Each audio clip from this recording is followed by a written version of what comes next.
In this video lecture, we will discuss about submerged fermentation process.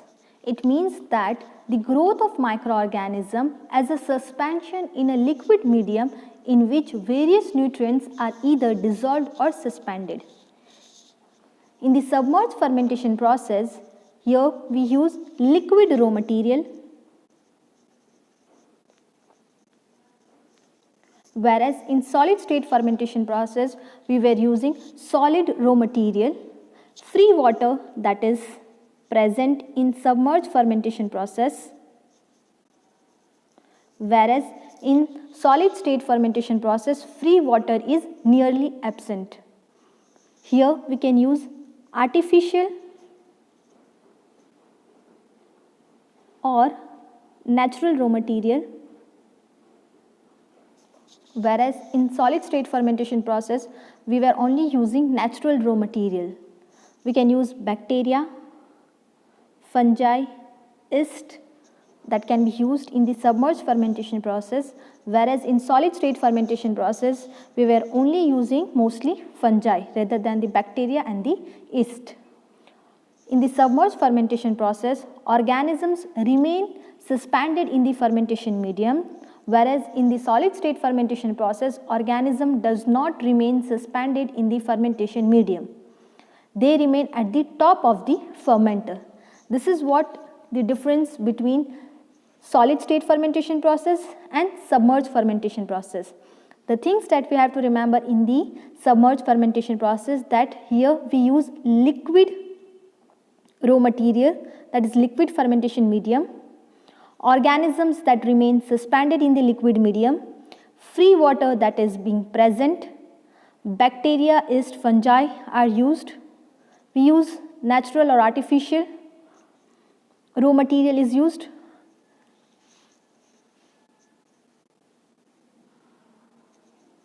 And mostly on the basis of their operational aspects, there are three different types of submerged fermentation process, that is batch fermentation process, fed batch fermentation process and continuous fermentation process.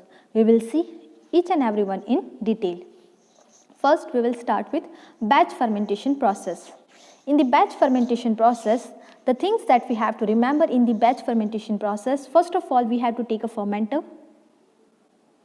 This is the fermenter. In that we will add the substrate. After adding the substrate, we will sterilize and then we add the inoculum.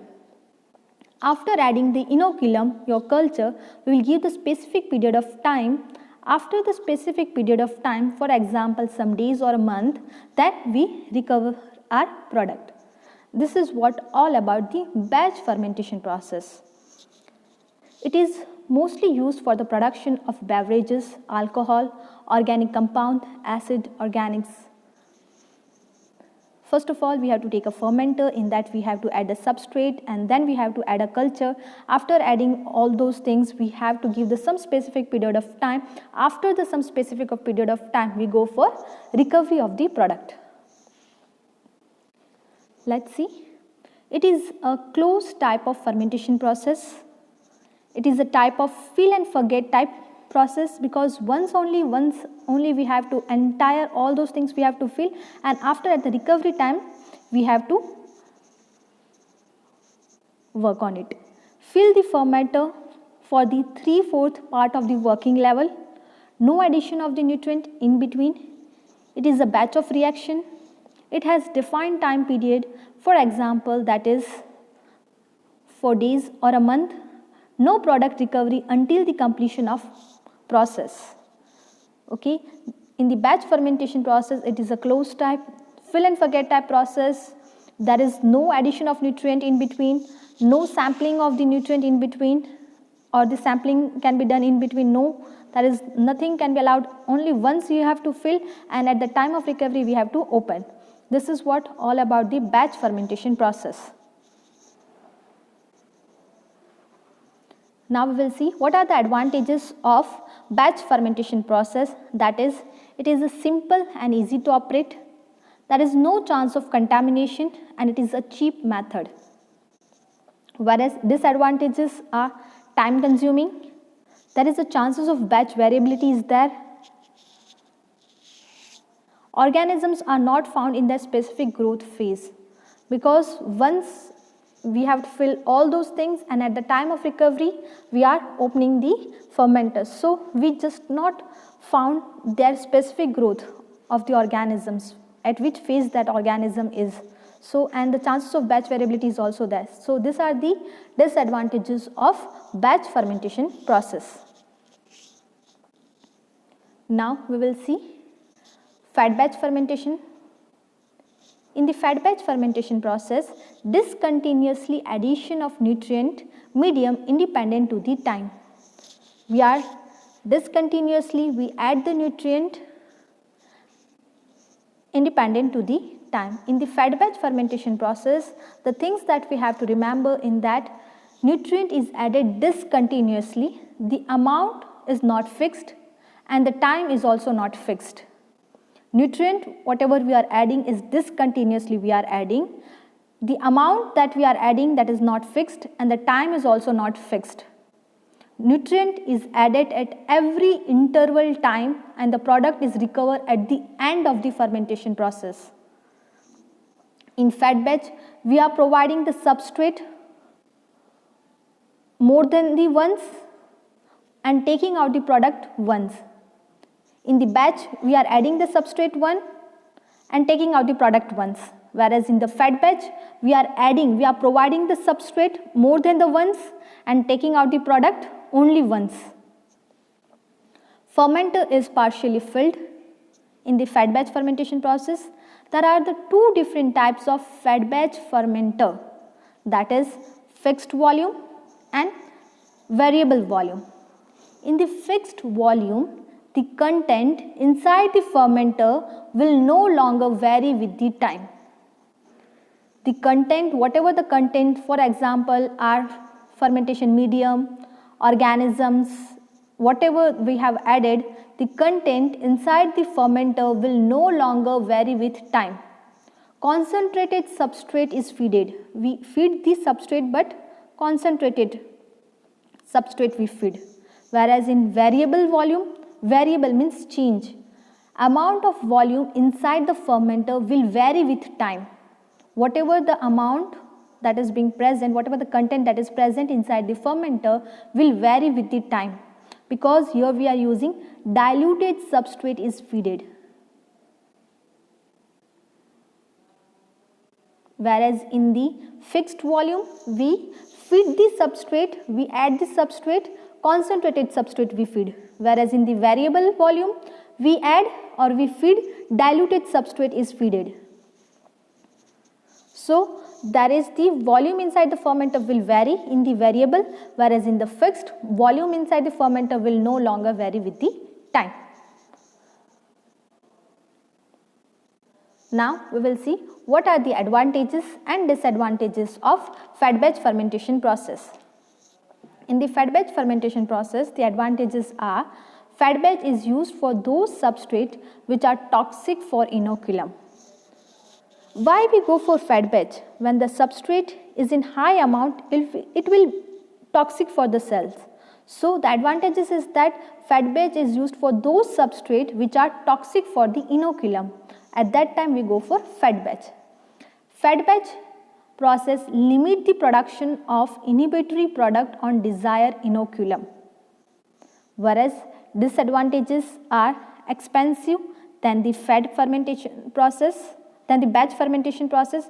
Fat batch is quite expensive than the batch fermentation process, not easy to handle, and chances of contamination is there because we are feeding at some interval of time, substrate we are feeding. So there is a chances of contamination is there, not easy to handle and expensive than the batch. These are the disadvantages and advantages of fat batch fermentation process. Now we will see continuous fermentation process. In the continuous fermentation process, suppose this is the fermenter.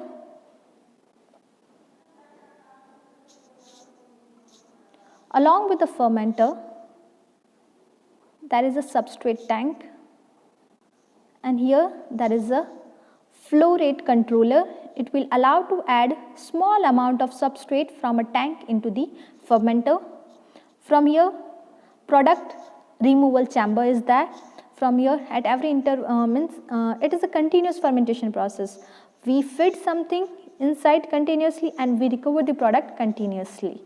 The main aim of the continuous fermentation process, that is to maintain the organism and its long phase. In the continuous aim of this is that continuous organisms is maintained at its long phase, and fixed amount of nutrient is added continuously. In the continuous fermentation process, fixed amount of nutrient is added continuously that maintain the organism and its long phase throughout the fermentation process. Now we will see. It is an open process. It is not fill and forget type process, because at every time we are adding and recovering the product. So it is not a kind of fill and forget type process. Addition of nutrient and simultaneously recovery of product is found. We feed the nutrient and recover the product, that is simultaneously is going on. Content of the vessels will no longer vary with the time.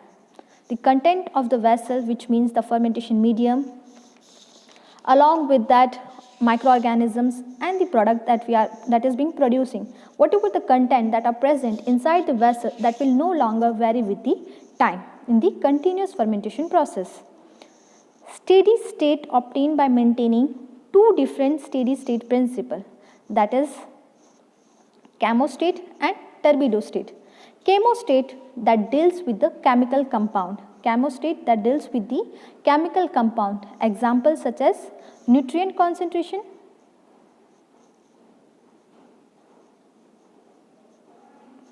or we can say product concentration that deals with the chemical compound. Do not allow the nutrient to drop down. So for that, feed vessel or substrate tank is available. Chemostat that deals with the chemical compound, that we have to remember. In the turbidostat that deals with the growth of microorganisms, or we can say number of microorganisms. Turbidostat that deals with the growth of microorganisms, or we can say number of microorganisms, whereas chemostat that deals with the chemical compound. For example, nutrient concentration or product concentration. In the turbidostat that maintain the synchronous growth of microorganisms. Synchronous means at the same phase.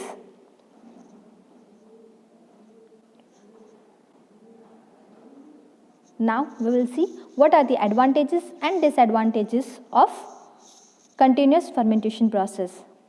We can overcome the batch variability. Batch variability chances is not there. We can produce primary metabolites in their larger quantity, because we maintain the organisms in its log phase. So in the log phase, mostly the organisms produce primary metabolites. We can maintain the culture in a fresh and healthy state by continuous addition of nutrient, because we are feeding the nutrient continuously, so we can maintain the organism in its healthy and fresh state. Overcome the toxic effect of product on culture by continuous removal of the product. So there will be no any kind of toxic effect on the inoculum. Disadvantages, that is need expert staff, expensive method than the batch and the fed batch. Now we will see what are the difference between batch and the fed batch. Batch, it is a closed system, whereas fed batch, it is an open system. Batch, it is a fill and forget type process, whereas fed batch, it is not fill and forget type process, because at some interval of time, not fixed at time, but we are adding some nutrient. So it is not a fill and forget type process, whereas batch, it is a fill and forget type process. Fermenter is fill up to 3/4 portion of the medium. Fermenter only partially filled. The partially filled, which means that in that we are adding nutrient. If we will fill up to the 3/4 portion, ultimately that will overcome with the head space. So fermenter is only partially filled. Batch, it is easy to operate. whereas fed batch, that is more complex than the batch and not easy to operate.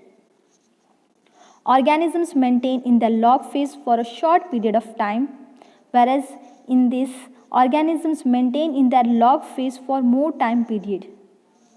This is what the difference between the batch and fed batch. Again, we will see what are the extra. No addition of medium intermediate. We are not adding any kind of nutrient in between, whereas in the fed batch, discontinuously addition of nutrient. We can add the nutrient, discontinuously we add the nutrient in the fed batch. Organisms not maintained in their healthy state. Due to their addition of nutrient, organisms remain in their healthy states, because here we are adding at some interval period of time, we are discontinuously addition of nutrient that will give the nutrient to the organisms. So due to that, the organisms will remain in their healthy state in the fed batch fermentation process. Toxic effect of undesirable product on the growth of microbes cannot be eliminated in the batch, whereas in the fed batch, toxic effect of undesirable product on growth of microbes can be eliminated. There is no chance of contaminations because it is a kind of fill and forget type process. There is a chances of contamination is there in the fed batch. This is what all about the difference between the batch and the fed batch. Now we will see the difference between fed batch fermentation process and continuous fermentation process. In the fed batch, there is a discontinuously addition of nutrient, whereas in the continuous fermentation process, there is a continuously addition of nutrient. Continuously addition of nutrient and continuously recover of the product, whereas in the fed batch, discontinuously addition of nutrient is there, but the product removal is at the last, at the end. No simultaneously product recovery in the fed batch, whereas in continuous, product recovery is simultaneously that we can go for. Organisms maintain in their healthy state, whereas in continuous, all organisms are in the logarithmic phase, at the log phase. Product toxicity cannot be avoided, whereas in the continuous, product toxicity can be avoided, which means that we are continuously removal of the product is there, so product toxicity can be avoided, whereas in the fed batch, at the last only we can recover the product, so product toxicity cannot be avoided. Content of the vessels may vary with the time because we are adding, so content of the vessels at every time period there will be the vary, whereas in the continuous fermentation process, content of the vessels will no longer vary with the time. No synchronized growth culture is maintained. Synchronized means at the same phase, no synchronized growth of the culture, or we can say organisms, it is maintained. Whereas in the continuous, maintain the synchronized growth. We maintain at the same phase of the microorganisms. So maintain the synchronized growth of microorganism in the continuous fermentation process. It may produce lower quantity of primary metabolites in the fed batch, whereas in continuous, it produces larger quantity of primary metabolites. Mostly, we are maintaining the organism in its log phase. So, in the log phase, mostly the organism produces its primary metabolites. Batch variability is found, whereas in the continuous, batch variability is not found. This is what all about the batch, fed batch and continuous fermentation process. In the submerged fermentation process, the things that we have to remember, that is we use solid raw material, instead of solid raw material we are using liquid raw material. Organisms will remain suspended in the fermentation medium. Free water that is being present. Batch, fed batch and continuous fermentation process that we are using. We can use artificials or natural raw material we can use. We can also go for bacteria, yeast and fungi that can be used. And there are the three aspects: batch, fed batch and continuous. In the batch, it is a closed system. In the batch fermentation process, we provide the substrate once and taking out the product once. Whereas in the batch fermentation process, we are providing the substrate more than the once and taking out the product at the last. Whereas in the continuous fermentation process, the main aim of that continuous organism is maintained at its long phase. Fixed amount of nutrient is continuously added that maintain the organism in its log phase throughout the fermentation process. Then we have seen the difference between batch and fed batch and continuous fermentation process.